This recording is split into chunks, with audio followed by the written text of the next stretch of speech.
अस्सलाम वालेकुम dear students, as you know that I am Mehar Arsalan, I am lecturer in English. आज मैं आपको एक फ़्रेज़ के बारे में बताऊंगा। वो फ्रेज़ है air your dirty laundry in public. और सवाल ये पैदा होता है कि इसका मतलब क्या है।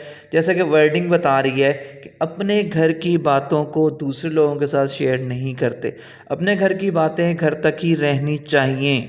Air your dirty laundry in public, इसका मतलब होता है to talk publicly about personal things that should remain private. अपने घर की बातों को दूसरे लोगों के साथ शेयर नहीं किया करते, अपने घर की बातें घर तक ही महदूद रहनी चाहिए। Don't air your dirty laundry in public, अपने घर की बातों को दूसरे लोगों के साथ शेयर नहीं किया करते। जब हम अपने घर की बातें दूसरे लोगों के साथ शेयर करते हैं तब मसले होते हैं, दूसरे लोगों को बातें करने का मौका मिल जाता है। जब हम अपने घर की बातें दूसरे लोगों के साथ शेयर करते हैं तब दूसरे लोगों को बातें करने का मौका मिल जाता है।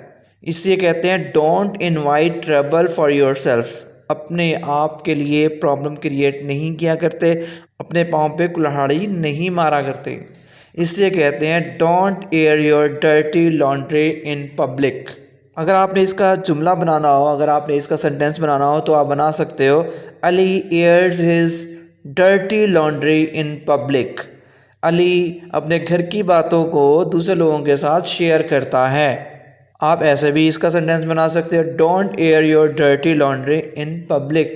आप ऐसे भी सेंटेंस बना सकते हो it is not good to air your dirty laundry in public, यानी कि घर की बातों को दूसरे लोगों के साथ शेयर नहीं किया करते, घर की बातों को बाहर के लोगों के साथ शेयर नहीं किया करते।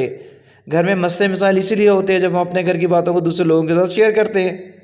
इसलिए कहते हैं don't air your dirty laundry in public. आप पिक्चर देखें, आपको अंदाज़ा हो जाएगा कि इसका मतलब क्या है। ये एक फ्रेज़ है, इसका मतलब होता है कि अपने घर की बातों को दूसरे लोगों के साथ शेयर नहीं किया करते। आई होप कि आपको मेरे लेक्चर की समझ आ गई होगी। Wish you best of luck, God bless you, अल्लाह हाफिज़। अगर आपने मेरा चैनल सब्सक्राइब नहीं किया, kindly do subscribe my YouTube channel English with Sumer. Thank you so much, अल्लाह हाफिज़, बाय बाय।